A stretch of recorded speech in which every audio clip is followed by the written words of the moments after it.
අයුබෝවන් ළමයි. එතකොට අද අපි බලන්න යන්නේ ටෙස්ට් ආෆ්ටර් ප්‍රැක්ටිස් 2 එකේ ඩිස්කෂන් එක. හරි. අපි කෙලිම ප්‍රශ්න වලට යමු. එතකොට පළවෙනි ප්‍රශ්නේ තියෙනවා විසඳන්න කියලා මේ පොඩි සමීකරණයක්.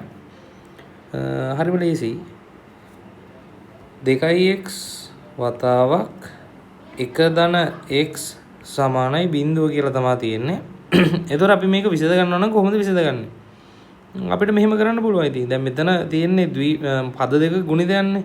පද දෙක ගුණිතයක් බිඳුර සමාන වෙලා. පද දෙකක ගුණිතයක් බිඳුර සමාන නම් අපි දන්නවා එක්කෝ එක පදයක් සමානයි බිඳුව හෝ අනිත් පදය සමානයි බිඳුව කියලා අපිට ලියන්න පුළුවන්. එහෙම නැත්නම් අපිට මුලින්ම මේක දෙකෙන් බෙදලා ඉන්නත් පුළුවන්. දෙපැත්තම දෙකෙන් බෙදුවා කියලා හිතමුකෝ. දෙකට දෙක කැපුණා. ඒතකොට x වාරයක් 1 ධන x සමානයි බිඳුවයි කියලා එනවා. බිඳුව දෙකෙන් බෙදුව බිඳුවයිනේ. ඊළඟට අපිට ලියන්න පුළුවන් x සමානයි බිඳුව හෝ 1 ධන x සමානයි බිඳුවයි කියලා. හරි. ඒතර x සමානයි බිඳුව හෝ මේ ධන එකේ හැපැත්තට දැම්මුත් ඍණ එක වෙනවා. x සමානයි ඍණ 1යි. හරි. x සමානයි බිඳුව හෝ x සමානයි ඍණ 1 කියලා අපිට විසඳුම් දෙකක් ගන්න පුළුවන්. ඒතර අපි වර්ගජ සමීකරණ වලදී අපි කතා කරනවා මේ සාධක වෙන් කරලා තියෙන අවස්ථාවක සාධක දෙකක ගුණිතයක් බිඳුර සමාන වුණොත් එක් සාධකයේ වෙන වෙනම බිඳුර සමාන කරන්න පුළුවන් කියලා. ඒතර ඒ විදිහට අපිට විසඳුම් දෙකක් මෙයාට ගන්න පුළුවන්. හරි. ඊළඟ ප්‍රශ්නට යමු අපි. x වර්ගයේ ඍණ t සමානයි බිඳුව යන x හි වර්ග සමීකරණයේ විසඳුම් ඍණ 4 හා 4 වේ කියලා කියනවා. t හි අගය සොයන්නලු. හරි. එතකොට මේකේ විසඳුම් දෙක අපිට දීලා තියෙනවා ඍණ 4යි 4යි කියලා. ඒතර අපි දන්නවා එහෙනම් x වර්ගය ඍණ t සමානයි බිඳුව. ඒ කියන්නේ x වර්ගය සමානයි t කියලා අපිට ගන්න පුළුවන්. හරි. t කියන්නේ x වල වර්ගයනේ. දැන් අපි එක විසඳුමක් හිතන්නෝ දැන් ඍණ 4 කියලා විසඳුමකුත් තියෙනවා 4 කියලා විසඳුමකුත් තියෙනවා. දැන් ඔය විසඳුම් දෙකෙන් ඕන එකක් අපිට x ට ආදේශ කරන්න පුළුවන්. x ට නෙමෙයි විසඳුම් දෙක ගන්න. x වල අගයන් දෙකක් තමයි මේ තියෙන්නේ. x සමානයි ඍණ 4 හෝ x සමානයි 4 කියලා අපිට ලැබෙන්නේ. දැන් මෙතන මේ වගේම උත්තර දෙකක් තමයි අපිට x ට ලැබිලා තියෙන්නේ. එතකොට ඔය x වල එක අගයක් අපි මෙතනට ගෙනල්ලා දැම්මොත් එහෙම අපිට t වල අගය ගන්න පුළුවන්. මෙතන දාන මේ ඍණ 4 දැම්මත් ධන 4 දැම්මත් ඔය දෙකෙන් මොකක් දැම්මත් අපිට t වලට එන්නේ එක අගයක්. මොකද ඍණ සංඛ්‍යාවක වගේම ධන සංඛ්‍යාවක කියන දෙකේම වර්ගය ධන. හරි. ඒක නිසා අපි ගමු t සමාන x වර්ගය. එහෙනම් x වෙනුවට අපි දානවා ඍණ 4. අවුලක් නැහැ. 4 අවුලක් නැහැ. දෙකෙන් කැමති එකක් දාන්න පුළුවන් 4 වර්ගය. t කියන්නේ කීයද? 16 කියලා අපිට ගන්න පුළුවන්. t වලගේ 16. ඒතකොට අර නිකන් ඒතරෝකෙන් හැදෙන්නේ අවසානයේදී මෙන්න මෙහෙම සීන් x වර්ගය ඍණ t වෙනුවට ඔන්න x වර්ගය ඍණ 16. මෙතන සමාන බිඳුව සමාන බිඳුව. ඒතරෝක x ඍණ 4 x ධන 4 සමානයි බිඳුව කියලා ගන්න පුළුවන්. එතනින් එක් සාධකයේ බිඳුර සමාන කරලා මේ පිළිතුරු දෙකක් අපිට ලබා ගන්න පුළුවන්. ඒකයි උදන කරලා තියෙන්නේ. හරි. ඒතර අර මේ ගානේදී තිබ්බ විශේෂත්වය තමයි සාමාන්‍ය මෙතන t ගාගේ දීලානේ අපෙන් ප්‍රශ්නේ අහන්නේ. දැන් 4 වගේ දෙනවා. 16 වගේ දෙනවා. හරි. දීලා තමයි සාධක වෙන් කරලා මේ විසඳුම් හොයන්න කියන්නේ. දැන් මේකෙදි කරලා තියෙන විසඳුම් දීලා අපෙන් t වලගේ අහනවා. මෙතනට එන්න ඕනගේ අහනවා. ඒතර අපිට කරන්න තියෙන නිකම්ම මේ t ව යහපැත්තට දාගත්තොත් t සමාන x වර්ගය. t කියන්නේ x වල වර්ගය. මේ විසඳුම් දෙකෙන් ඕන එකක් දාන්න පුළුවන්. ඕන එකක් දාලා වර්ග කරොත් අපිට t වලගේ හම්බ වෙනවා. හරි. t සමානයි 16. මම මෙහෙම ලකුණුත් දාගෙනම යන්නම්. එතකොට මේකේ සාමාන්‍යයෙන් පළවෙනි ගාන ගත්තොත් එහෙම පළවෙනි ගානේ මෙන්න මේ සුළු කිරීම එහෙම නැත්නම් මෙන්න මේක මෙහෙම ලියනවට එකයි මෙතන විසඳුම් දෙකට අපිට එක ගාන දෙන්න පුළුවන්. ඊළඟට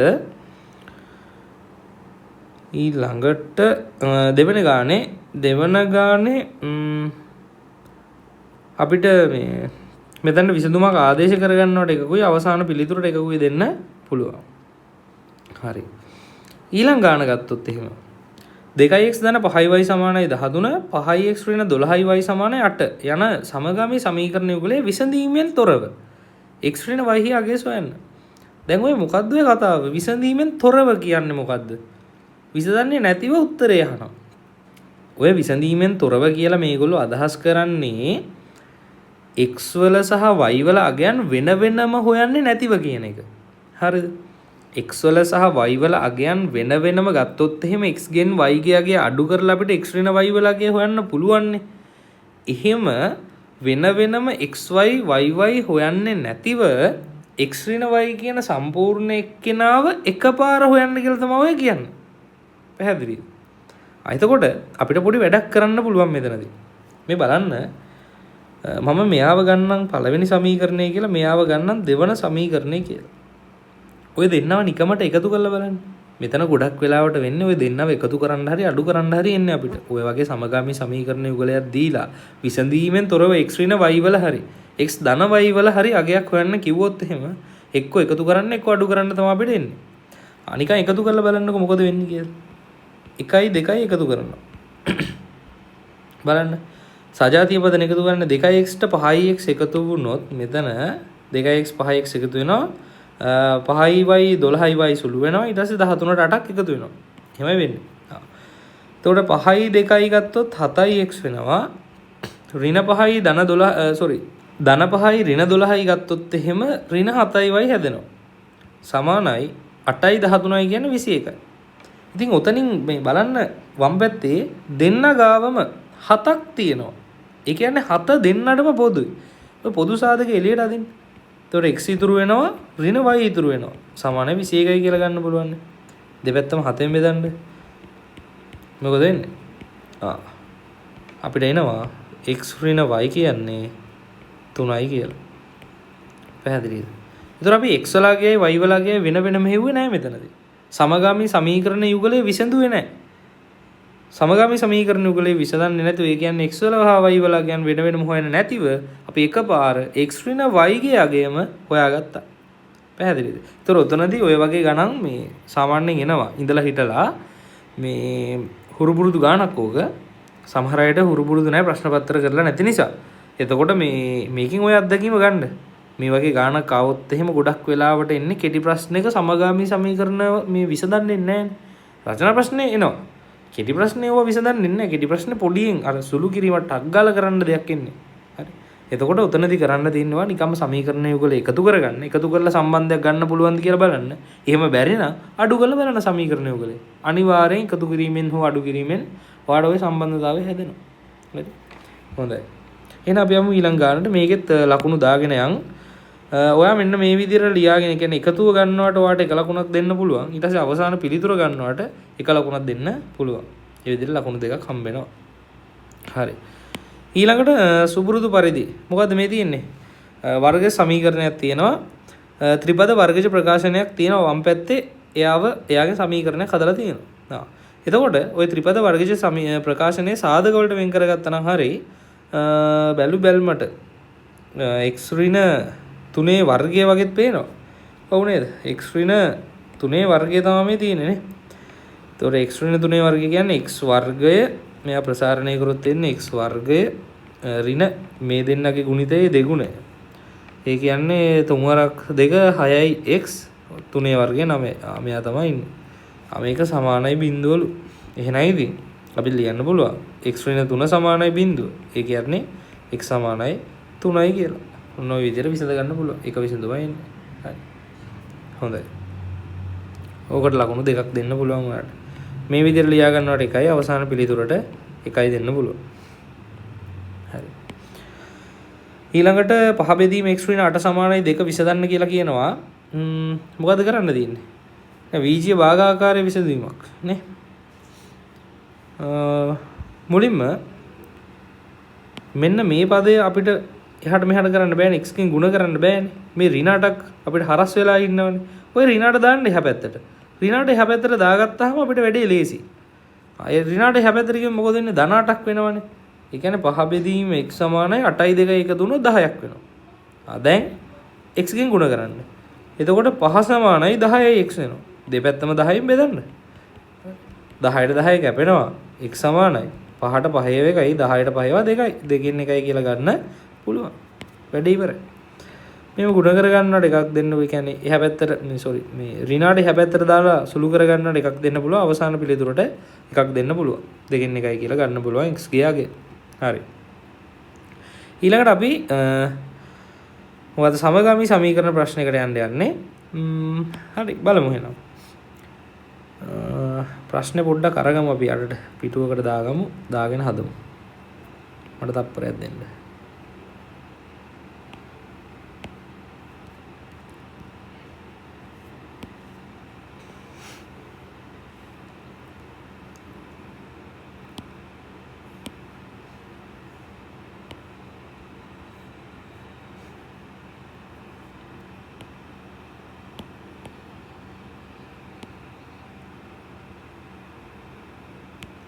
හරි කොහොමද තියාගමු. බලන්න අත්කොට කමිස දෙකක හා අද්දික කමිසයක මිල රුපියල් 3000කි. අත්කොට කමිස දෙකකයි අද්දික කමිස එකයි මිල 3000ලු. අද්දික කමිස 3ක් ගත් මුදලින් අත්කොට කමිස 4ක් මිලදී ගත හැකිය. අත්කොට කමිසයක මිල රුපියල් x ද අද්දික කමිසයක මිල රුපියල් y ද ලෙසගෙන සමගාමී සමීකරණ යුගලයක් ගොඩනගන්න කියලා කියනවා. සාමාන්‍යයෙන් හැමදාම එන වගේ ගානක්. හරිද? පොඩි මොකක් හරි දෙයක් එක්ක සම්බන්ධ කරලා මොකක් හරි ප්‍රායෝගික මොකක් හරි සිද්ධියක් එක්ක සම්බන්ධ කරලා තමයි මෙයා දෙන්නේ. ඒතර මේකේ අපිට මේ සම්බන්ධතාවයක් ගොඩනගා ගන්න පුළුවන් දත්ත දෙකක් දෙනවා. අනිවාර්යෙන් ඕක තියෙනවා ගාන ඇතුලේ. හැංගිලා තියෙන අපිට හොයාගන්න පුළුවන්. හරි. මේක නම් නිකම්ම කියලා තියෙනවා ඉතින්. අත්කොට කමිස දෙකක හා අද්දික කමිසයක මිල. අත්කොට කමිසයක් x අද්දික කමිසයක් y. ඉතින් අත්කොට කමිස දෙකක් කිව්වොත් එකක් x නම් දෙකක් 2x වෙන්න එපා. එහෙනම් අපිට එක සමීකරණයක් ලියන්න පුළුවන් 2x ධන y කියන්නේ අත්කොට කමිස දෙකකයි අද්දික කමිසයකයි මිල රුපියල් 3000යි. 2x ධන y කියන්නේ 3000යි කියලා එක සමීකරණයක් ලියා ගන්න පුළුවන්. උන පළවෙනි සමීකරණය අපි ගොඩනගා ගත්තා. ඊට පස්සේ කියනවා අද්දික කමිස 3ක් ගත් මුදලින් අත්කොට කමිස 4ක් මිලදී ගත හැකිය. අද්දික කමිස 3ක්. අද්දික කමිසයක් y නම් අද්දික කමිස 3ක් කියන්නේ 3යි y. 3ක් ගත්ත මුදලින් අත්කොට කමිස 4ක් ගන්න පුළුවන්ලු. අත්කොට කමිසයක් x නම් ඒ වගේ කමිස 4ක් කියන්නේ 4යි x. ඒ කියන්නේ 3යි y කියන මුදල සමාන වෙන්න ඕනේ 4යි x කියන මුදලට. අද්දික කමිස 3ක් ගත් මුදල 3යි y. අත්කොට කමිස 4ක් ගත් මුදල 4යි x. එතකොට අද්දික කමිස 3ක් ගත් මුදලින් අත්කොට කමිස 4ක් මිලදී ගත හැකි කියන්නේ ඒ දෙන්නාගේ අගයන් දෙක සමාන වෙන්න ඕනේ. පැහැදිලිද? අද්දික කමිස 3ක මිල අත්කොට කමිස 4ක මිලට සමාන වෙන්න ඕනේ. හරි. එහෙනම් මේ විදිහට අපිට සමීකරණ යුගලයක් ගොඩනගා ගන්න පුළුවන්. ඕනනම් මෙයාව එහා පැත්තට දාලා අපිට හදා ගන්න පුළුවන් 4x ඍණ 3y සමානයි බිඳුව කියලා. එහෙමත් ලියාගමු ඕන 4x ඍණ 3y සමානයි බිඳුව. මේක 2 කියලා ගමු. හරි. ඔන්න ඔය විදිහට අපිට සමීකරණ යුගලයක් ගොඩනගා ගන්න පුළුවන්. හරි. ඊළඟට රෝමිලකන් 2. අද්දික කමිසයක මිල හා අත්කොට කමිසයක මිල එම සමගාමී සමීකරණ යුගලය විසඳීමෙන් සොයන්න. මේ දෙක විසඳලා කමිස වල මිල ගණන් වෙන වෙනම හොයන්න කියලා අපිට කියනවා. හරි. මොකද කරන්නේ? අපිට ලේසි කොහොමද? පොඩ්ඩක් කල්පනා කරමු අපි. මොකද්ද සමගාමී සමීකරණ යුගලයක් විසඳන පියවර? මුලින්ම සමගාමී සමීකරණ යුගලය අංකණය කරගන්න ඕනේ. හරි අපි අංකණය කරගෙන තියෙන්නේ. ඊට පස්සේ එක් විචල්ලේ එක විචල්ලයක හරි සංගුණක සමානද නැද්ද කියලා බලනවා. දැන් x වල සංගුණකයේ සමානයිද කියලා බැලුවොත් මෙයාගේ 2යි මෙයාගේ 4යි සමාන නැහැ. y වල සංගුණකයේ බැලුවොත් 3යි 1යි සමාන නැහැ. එක්කෙනෙක්ගේවත් සමාන නැහැ. සමාන නැත්තම් මොකද කරන්නේ? සමාන නැත්තම් අපි දෙන්නගෙන් එක්කෙනෙක්ගේ සංගුණක සමාන කරගන්න ඕනේ. ඒ කියන්නේ x වල හෝ y වල සංගුණක සමාන කරගන්න ඕනේ. මම හිතනවා මෙතනදී මට ලේසි කියලා x වල සංගුණකේ සමාන කරගන්න එක. හරි. මොකද මෙතන 4x තියෙන්නේ මෙතන 2x තියෙන්නේ 2x දෙකෙන් ගුණ කරොත් 4x වෙනවා. එහෙනම් අපිට දෙකෙන් ගුණ කරගත්තා නම් පළවෙනි සමීකරණය වැඩේ ගොඩ. එහෙනම් මම මොකද කරන්නේ? පළවෙනි සමීකරණය දෙකෙන් ගුණ කරගන්නවා. හරිද? පළවෙනි සමීකරණය දෙකෙන් ගුණ කරගන්නවා. 1 ගුණ කිරීම 2 එතකොට අපිට හැදෙනවා 4x ධන 2y සමානයි 6000 කියලා සමීකරණය. මේක 3 කියලා මම නම් කරන්නම්. ඊට පස්සේ මම මොකද කරන්නේ? 3ෙන් 2 අඩු කරනවා. 4x ට 4x කැපිලා යන විදියට මතකයිනේ අපේ පියවර. දැන් සංගුණක සමාන කරගත්තට පස්සේ මොකද කරන්නේ? සංගුණක ධන නම් අපි ලකුණ බලනවා. ලකුණ සමාන නම් දෙන්නගෙම ලකුණ සමාන නම් සමීකරණ යුගලය අඩු කරනවා. ලකුණ අසමාන නම් සමීකරණ යුගලය එකතු කරනවා. දැන් මෙතන මේ සංගුණක මේ ලකුණ සමානයිනේ. දෙන්නගෙම ධන ලකුණක් තියෙන්නේ. ලකුණ සමානයි. එහෙනම් සමීකරණ යුගලය අඩු කරා. 3ෙන් 2 අඩු කරමු. 3 ඍණ 2 මොකද වෙන්නේ? 4x ට 4x කැපෙනවා. අපි උන ලියලම කරමු. 4x ධන 2y ඍණ 4x ඍණ 3y සමානයි 6000 ඍණ බිංදුව කියන්නේ 6000ම තමයි ඉතින්. හරි. වරහන් ඉවත් කරගන්න ඍණ ලකුණේ. එතකොට මොකද වෙන්නේ? එතකොට මොකද වෙන්නේ? 4x ධන 2y ඍණ 4x ඍණයි ධන 3y වෙනවා. සමානයි 6000යි. මේ ධන 4x ට ඍණ 4x කැපෙනවා 3යි 2යි 5y වෙනවා. 5y සමානයි 6000ක් වෙනවා. බෙදන්න 5න් 5ට 5 කැපෙනවා. y කියන්නේ 1200යි කියලා හම්බෙනවා. y කියන්නේ 1200යි. y කියන්නේ 1200යි නම් x කියන්නේ කීයද කියලා අපිට හොයන්න පුළුවන්. පළවෙනි හෝ දෙවෙනි සමීකරණය ආදේශ කරලා අපි පළවෙනි එක ආදේශ කරමු. වැඩි ලේසියිනේ එතකොට. එකෙහි ආදේශයෙන් අපිට ගන්න පුළුවන් 2x ධන y කියන්නේ 1200යි 2x ධන y සමානයි 3000යි කියලා තිබ්බේ. එතකොට 1200 හැබැත්තට දාන්න 2x සමානයි 3000 ඍණ 1200 කියන්නේ 2x සමානයි 800යි මේ 1800යි දෙකෙන් බෙදනවා. 2ට 2 කැපෙනවා x සමානයි 900යි 900යි කියලා ගන්න පුළුවන්. හරි. එහෙනම් අපිට අවසානයේ ලියන්න පුළුවන් අධික කමිසයක මිල හා අත්කොට කමිසයක මිල වෙන වෙනම x කිව්වේ අත්කොට කමිසයක මිල. එම නිසා අත්කොට කමිසයක මිල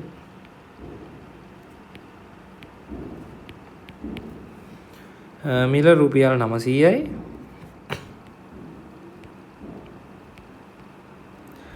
අධික කමිසයක මිල රුපියල් 1200යි. ඔය විදිහට ගන්න පුළුවන් අවසාන වශයෙන්. හරි. එහෙනම් මේ වැඩ ඉවරයි.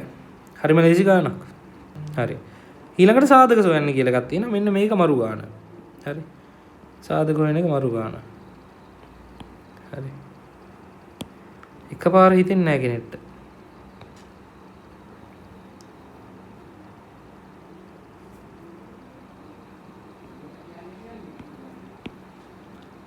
හරි බලන්න.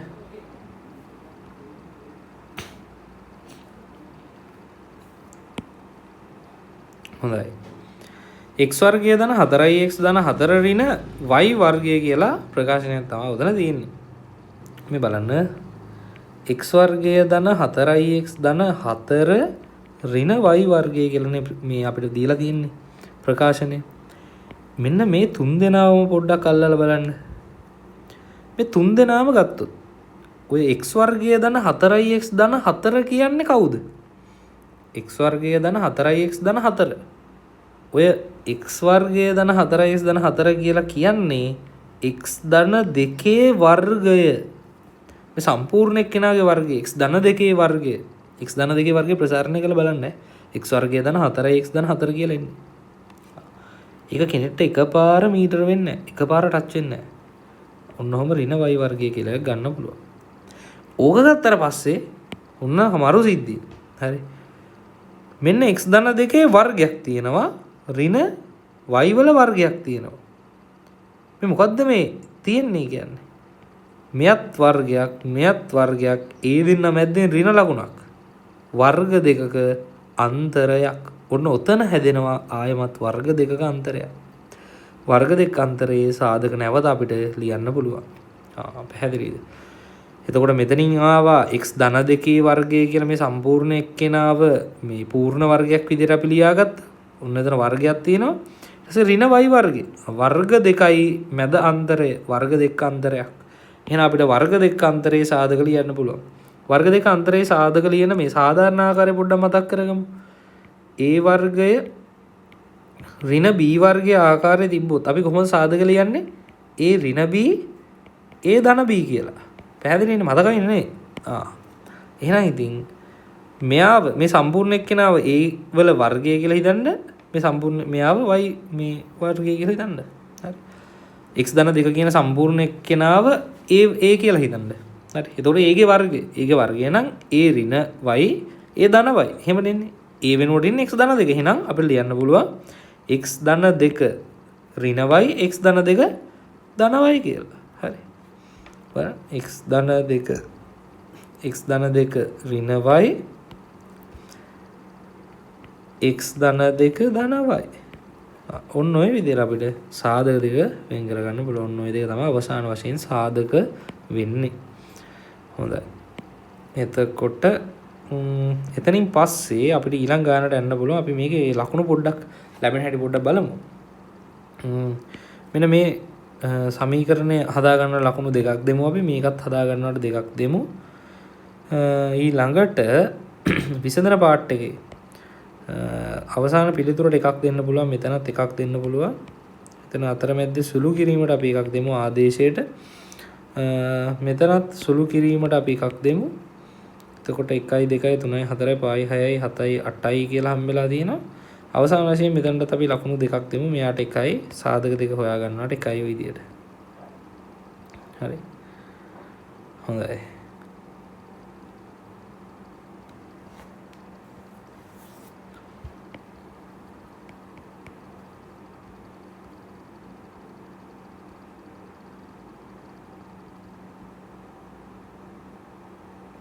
හරි. ඊළඟ ගානට යමු අපි. බලමු අපි මොකද්ද මේ තියෙන්නේ කියලා. 7 වෙනි ගාන තියෙනවා රූපේ දැක්වෙන ABCD. 7 වෙනි ගාන තියෙනවා රූපේ දැක්වෙන ABCD හා ABEF සමාන්තරාශ්‍ර AB එකම ආධාරකය මත වේ. AB සමාන x සෙන්ටිමීටර් ද CG සමානයි 2x සෙන්ටිමීටර්ද FH සමාන x ධන 2 සෙන්ටිමීටර්ද වේ කියලා තියෙනවා. හරි ඒ විදිහට පිළිවෙලට මේ ලකුණු කරලා තියෙනවා. හරි. එතකොට ABCD හි වර්ගඵලය ABCD වල වර්ගඵලය ABEF වර්ගඵලයට වඩා වඩා 11කින් වැඩිලු. වැඩිය x මගින් x වර්ගයේ ඍණ 2x ඍණ 11 සමානයි බිඳුව වර්ග සමීකරණය තෘප්ත කරන බව පෙන්වා FH උස ආසන්න පළමු දශම ස්ථානයට දෙන්න. FH උස ගන්න FH උස ආසන්න පළමු දශම ස්ථානයට දෙන්නලු. මූල තුන කියන්නේ 1.73 කියලා ගන්න කියලා ගානේ දීලා තියෙනවා. එහෙනම් අපිට යන්න පුළුවන් ගානට අපිට පෙන්වන්න තියෙන්නේ ABEF වල වර්ගඵලයට x මගින් මෙන්න මේ වර්ග සමීකරණය තෘප්ත කරන බව. x වර්ගයේ ඍණ 2x ඍණ 11 හරි. අපි රූපේ තරගෙන යමු මේ ගාන හදන්න. හරි. එතකොට සමාන්තරාශ්‍රයක වර්ගඵලය හොයන හැටි මට පොඩ්ඩක් මතක් කරන්න කොහොමද කියලා. සමාන්තරාශ්‍රයක වර්ගඵලය කොහොමද අපි සමාන්තරාශ්‍රයක වර්ගඵලය හොයන්නේ ළමයි? සමාන්තරාශ්‍රයක වර්ගඵලය හොයන්නේ ආධාරකය ලම්බ උසෙන් ගුණ කරලා. ආධාරකය වැඩි කිරීම ලම්බ උස. හරිද? මේක තමයි සමාන්තරාශ්‍රයක වර්ගඵලය වෙන සූත්‍රය. හරි. ඔන්න ඕක පාවිච්චි කරලා අපිට කාගේද අපිට මෙන්න මෙයාගේ වර්ගඵලය හොයාගන්න පුළුවන්. එයාගේ වර්ගඵලය හොයාගත්තට පස්සේ එයාගේ වර්ගඵලයට වඩා 11ක් වැඩි කියලා කියනවා මෙයාගේ වර්ගඵලය. හරි. එතකොට මෙන්න මෙහෙම වැඩක් තමයි උතනදී කරන්න වෙන්නේ. මේ AB EF කියන එක්කෙනාගේ වර්ගඵලය හොයාගන්නවා. එයාගේ දත්ත ඇසුරෙන්. මේ ලම්බුස මේ ආධාරකය ලම්බුසයි පාවිච්චි කරලා අපි එයාගේ මොකද්ද මේ වර්ගඵලය හොයාගන්නවා. ඊළඟට AB CD කියන එක්කෙනාගේ වර්ගඵලය හොයාගන්නවා එයාගේ ආධාරකයේ ලම්බුසයි පාවිච්චි කරලා. පැහැදිලිද?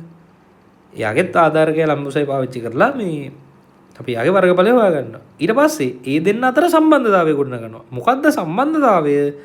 AB EF කියන එක්කෙනාගේ වර්ගඵලයට වඩා 11ක් වැඩි AB CD කියන එක්කෙනාගේ වර්ගඵලය. එතනින් අපි සම්බන්ධතාවයක් එක්ක සමීකරණයක් ගොඩනගා ගන්නවා. පැහැදිලිද? අන්න එහෙම වැඩක් තමයි කරන්න තියෙන්නේ. හරි.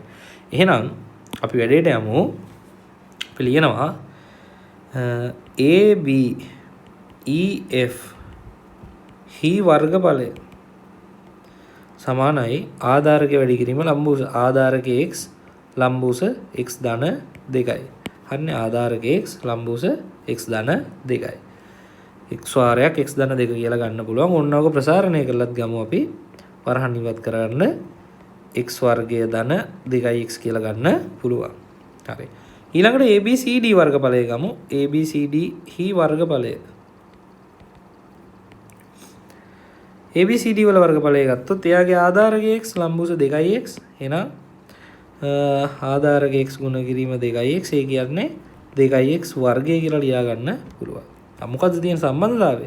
සම්බන්ධතාවය තමයි ගානේ දීලා තියෙනවා ABCD වල වර්ගඵලය ABEF වල වර්ගඵලයට වඩා 11ක් වැඩි කියලා.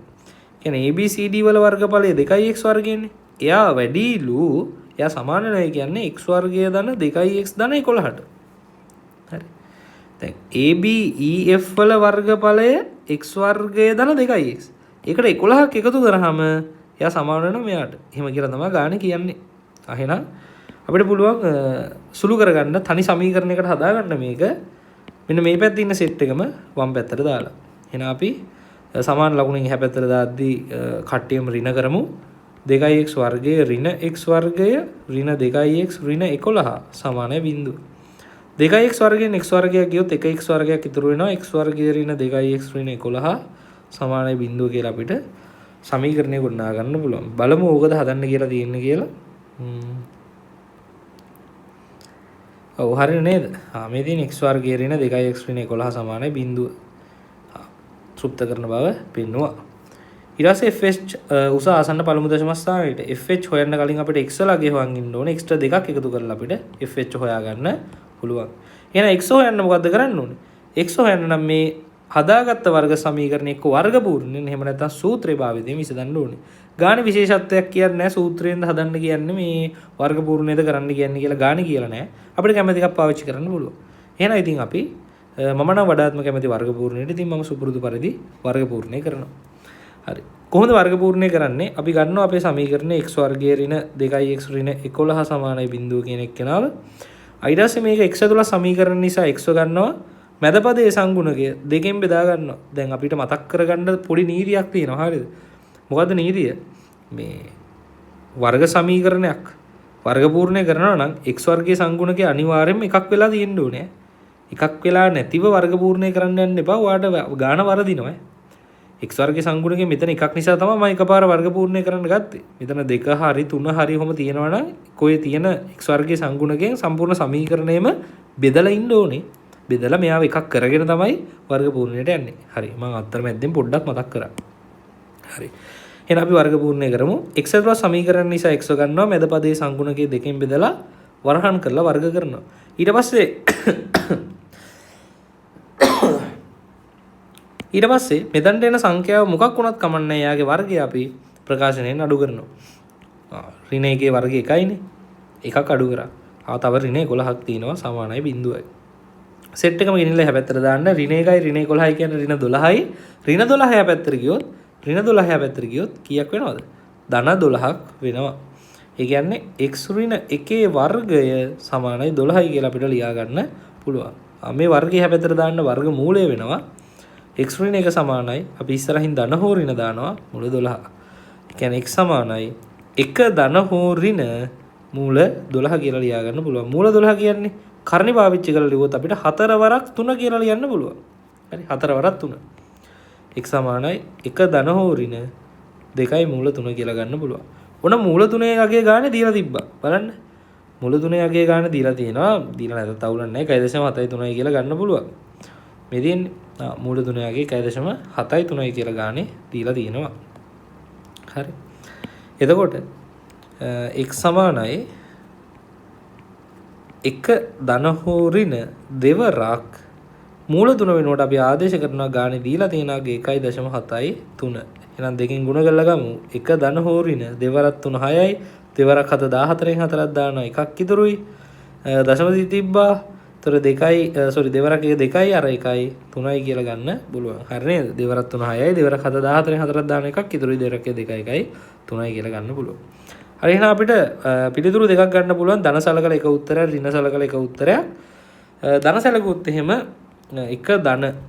x සමානයි 1 ධන 3.46. ඒ කියන්නේ 4.46 කියලා ගන්න පුළුවන්. නැත්නම් x සමානයි 1 ඍණ 3.46. එතකොට එනවා ඍණ 2.46.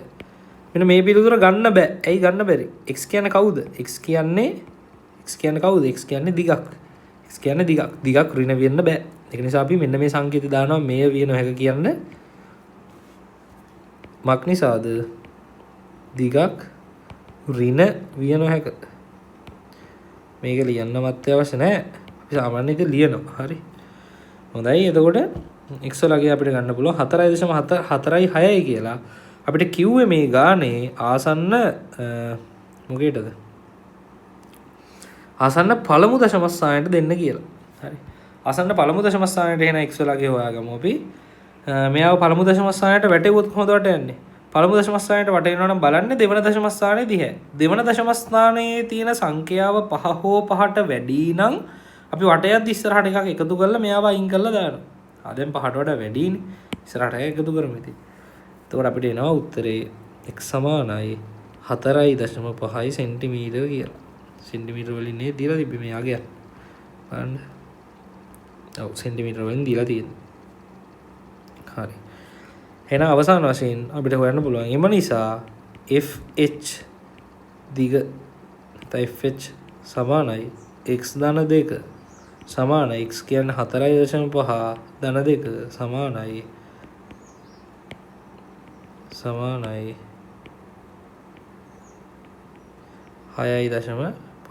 සෙන්ටිමීටර කියලා ගන්න පුළුවන්. අරවා ඔය විදිහට හැදුවන අවසාන වෙනකන් ඔයාලට සම්පූර්ණ ලකුණු 10ම ගන්න පුළුවන්. ඉතා පොඩි ගානක්. බලන්න පිටුවක් ගියෙත් නෑ හදන්න මේක. හරි මේ ගණන් හරි ලේසි. මේ ගාන දීලා තියෙන විදිය නිකන් රූපේ බලලා ඔයා ගාන තීරණය කරන්න එපා. ගාන හදාගෙන යද්දි මාර ලේසි මේක. හරි ඇති දෙයක් නෑ මේ ගානේ.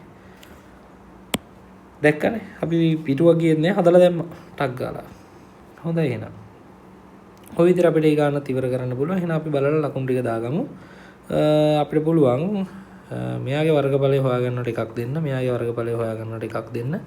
ඊට පස්සේ මේ දෙක සමාන කරනවට එක ලකුණක් දීලා අවසාන සමීකරණය ගොඩනගා ගන්නවට එක ලකුණක් දෙන්න පුළුවන්. ඉතින් වර්ගපූර්ණයේ පළවෙනි පියවරට එකක් දෙන්න පුළුවන්. ඊට පස්සේ එහා පැත්තේ වර්ගමූලය ගන්නවට එකක් දෙන්න පුළුවන්. අන්තිමට ওই ධන හෝ ඍණ කියලා කතාව ගන්නවට එකක් දීලා නැත්නම් මෙතනට කෙලින්ම ආදේශයට එකක් දෙන්න පුළුවන්. ඒ බලමු 1 2 3 4 5 6 7ක් ඇවිල්ලා තියෙනවා. ඊට පස්සේ මෙන්න මෙහෙම පිළිතුරු දෙක වෙන වෙනම ගන්නවට එකක් දෙන්න පුළුවන්. එක දෙන්න පුළුවන්. ඊට පස්සේ මේක වටේ ගන්නවට එකක් දෙන්න පුළුවන්. අවසාන පිළිතුර ගන්නවට එකක් දෙන්න පුළුවන්. බලන්න උත්තර ටිකට ලකුණු ටික හරිද කියලා. එතකොට 1 2 3යි 1 2 3යි 4යි 5යි 6යි 7යි 8යි 9යි 10යි 11ක් වෙලානේ. එහෙනම් අපි මෙන්න මේක අයින් කරමු.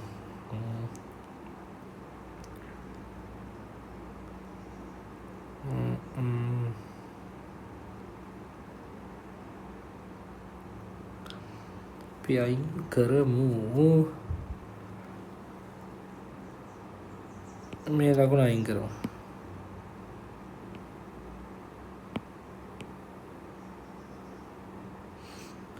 හරි ඔය විදිහට අපි උත්තර ටිකට ලකුණු ටික දාගමු. හරි 1 2 3 4 5 6 7 8 9 10 ඔය විදිහට ගමු ලකුණු ටික. හරි. එහෙනම් අපි ඔය විදිහට පේපර් එකේ සාකච්ඡාව ඉවරයක් කරමු. හරි. මොනවද තේරෙන්නේ නැත්නම් තිබ්බනම් මැසේජ් එකක් දාන්න. මං අඩුපාඩු තව තියෙන දේවල් කියලා දෙන්නම්. හරි. එහෙනම් උතනින් නවත්තමු. හැමෝටම ආයුබෝවන්.